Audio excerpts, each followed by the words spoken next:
Many years ago, someone dropped off two kitties on the highway in front of our farm. We took them in and named the orange tabby kitten Andy.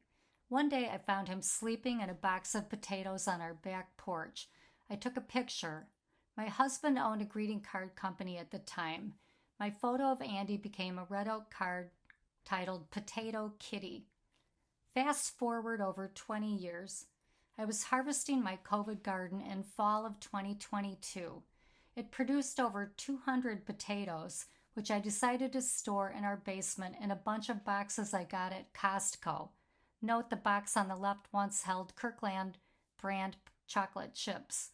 I put the boxes on top of an old workbench that was originally my husband's father's workbench from when he was in high school in the 1920s. I had known for several years that I wanted to do a series of paintings about animals sleeping.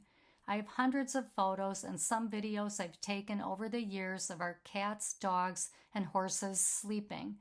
Over time, as I thought about how the backgrounds of my sleeping animal paintings could become boring and repetitive since they all tend to favor the same spots to sleep, my concept evolved to include the dreams my sleeping animals were having. But this was all still just in my head as I worked on other paintings. One day I was staring at my potatoes in the basement when I suddenly knew that I was seeing the start of my Animals Dreaming series. I saw Andy asleep on the potatoes, and I saw the sharks against the wall and an octopus on the basement floor. The image wasn't fully formed, but my vision was enough to get me excited about starting what amounted to a giant, surreal still life, the start of Animals Dreaming. As I worked on this painting over the next 7 months, it became about more than a kitten dreaming about sea creatures. It became about the act of sleeping and the act of dreaming itself. I'm a terrible insomniac. I crave deep sleep. My brain feels starved for dreams. When I do have a dream I remember, I feel like I've won the lottery.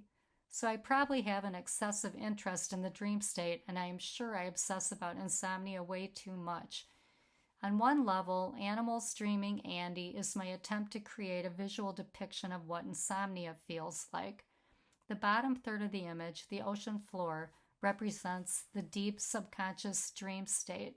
The middle band, where the water becomes a shallow, transparent layer through which the wall becomes visible, represents that state when you're woken up enough to realize that you're losing a dream, and you realize you're in your bed, in your room, waking up, and you desperately try to go from drowsy back into the dream state. The top third of the painting depicts the moment when you recognize with despair that you are fully awake, you are too hot, there's a cat sleeping on your chest, and you are done sleeping for the night. Time to turn on the light and read your book.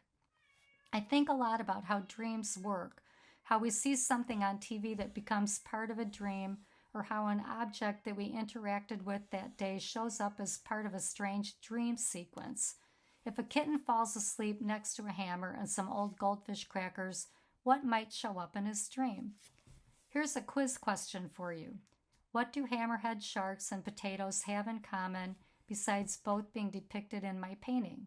Answer: they can both be scalloped.